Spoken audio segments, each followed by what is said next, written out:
From Royal Caribbean, Norwegian, MSC to P&O. What's the plan for cruising's much anticipated return? Let's take a look at how cruise lines are planning to keep you virus-free on their ships.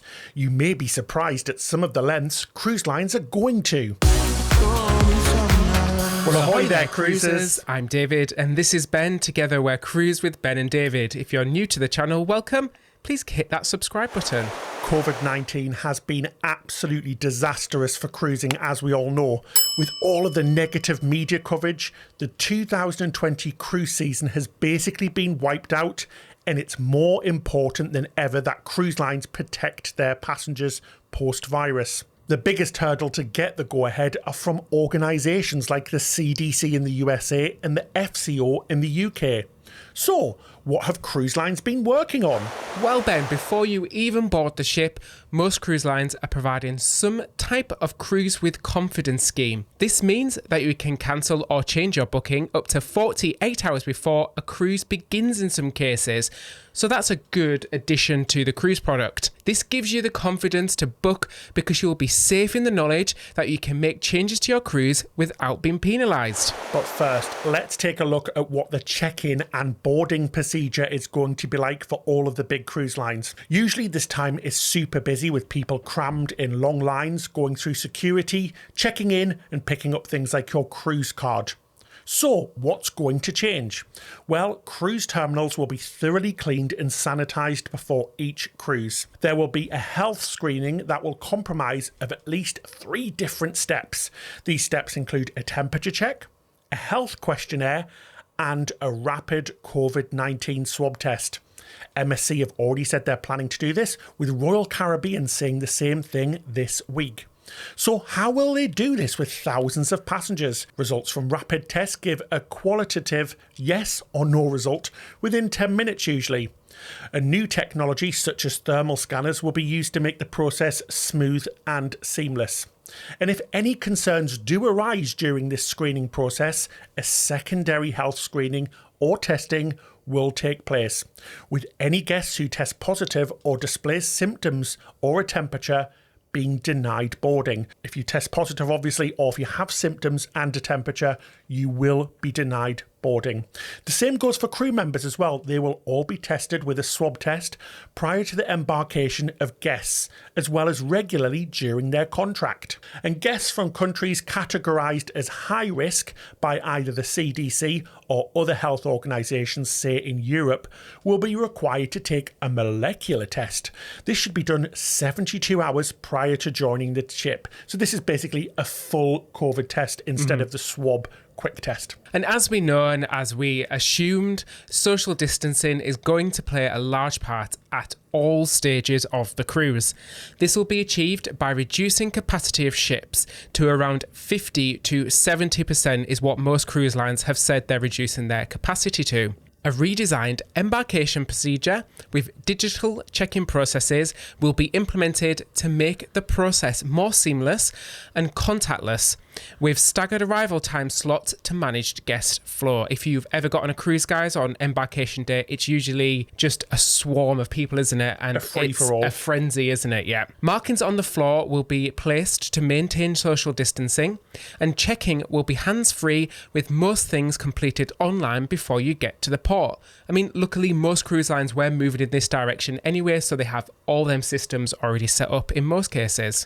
And just like airports, face masks will be required to be worn during check-in and boarding. So once you get onto the ship, let's start with some good news. Masks will only be required where social distancing can't be maintained, so you're not going to be made to wear these at all times.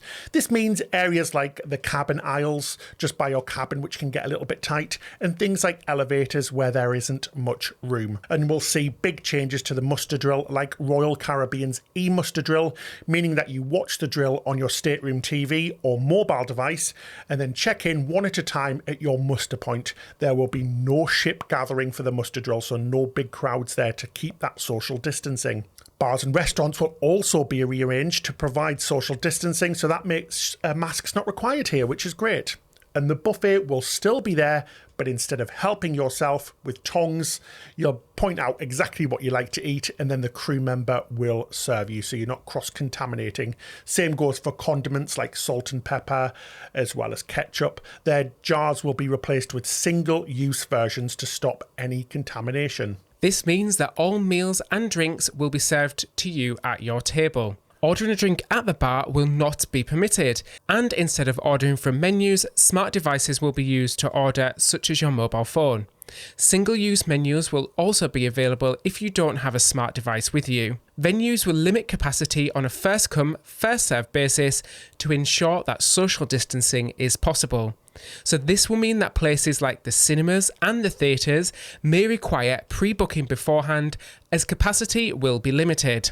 Activities will be modified to allow for smaller groups, and guests will be able to pre-book services and activities to manage the guest numbers. Cleaning-wise, there will be elevated sanitation and cleaning procedures on board, supported by the introduction of new cleaning methods, the use of hospital-grade disinfectant products, and the sanitation of the air on board with UVC light technology that kills 99.97% of all microbes. High traffic areas will be cleaned constantly, and after each guest leaves a restaurant or bar or table where they're sitting, it will receive a full clean down before used by the next guests. There will also be additional hand washing facilities as well as hand sanitizing stations all over the ship, so they should be easy to find. There'll be ongoing health monitoring conducted throughout the cruise. Guests and crew will have their temperature checked daily, either when they return from ashore or at dedicated stations around the ship, to monitor the health status of every guest and crew member. A new information centre, accessible by telephone, will allow guests to call guest services for information rather than having to go to the desk to check in person. So that avoids long lines at the guest services. On ships that have the new technology installed, complimentary wristbands will be distributed, which basically facilitates contactless transactions around the ship, as well as providing contact and proximity tracing.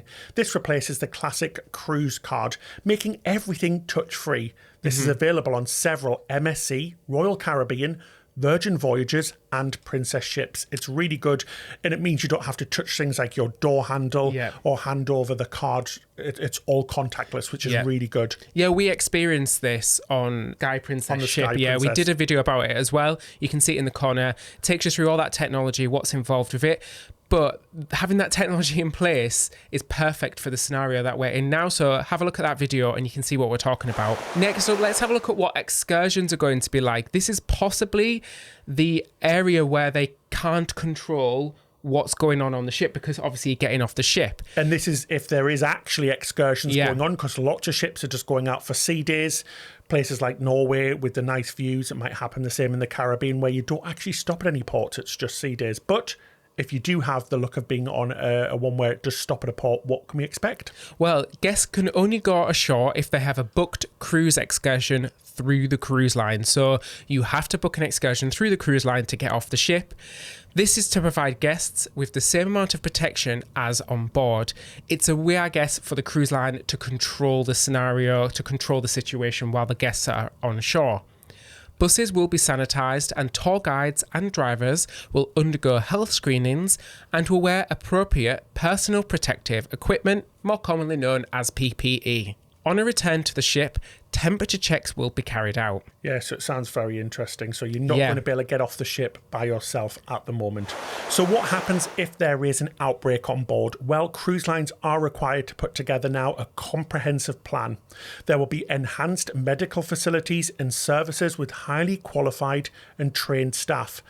The necessary equipment to test, evaluate, as well as treat suspected COVID-19 patients, and the availability of free treatment at the onboard medical centre for any guests with symptoms. There will also be medication on board that improves COVID-19 clinical outcomes, as well as dedicated isolation staterooms that will be available to enable isolation of any suspected cases and those close contacts to that person. An emergency response plan will be activated if a suspected case is identified, in close cooperation with the national health authorities.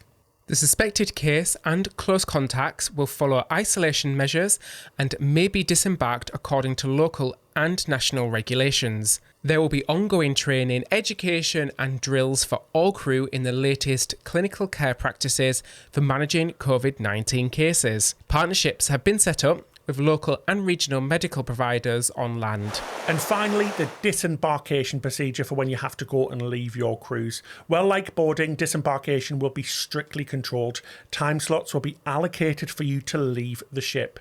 We expect temperature checks to be carried out by the port after you leave the ship, and obviously once you have left, the ships and the ports themselves will receive a full sanitisation for the next set of passengers. So there we go. That's the plans for some of the biggest cruise lines. So we're talking about Royal Caribbean, Norwegian, Princess, MSC. We've put them all together to give you an idea of what cruising is going to look like post-COVID-19. Yeah, obviously the finer details may differ slightly between each cruise line, but this is generally what all the cruise lines have said and have agreed on is best practice to manage this situation. But with all this information, everything we know now, what do you think? Do you want to cruise and do you feel safe? Let us know in the comment section below. We absolutely love to hear from you. We love to get your comments. And please, if you enjoyed this video, share it and give it a like as well. That helps us a lot. Yeah, and please make sure you hit that subscribe button and the bell notification button. We've got so much good content coming up. And just before we go, a big thanks to all of our patrons as well. You can become a patron and get things like behind the scenes footages and episodes, as well as podcasts and a live episode every month just for our patrons. And the details are in the description section below. The captain of the week this week is Nicole. So ahoy! Hi, Nicole. That's it till next time. Happy cruising!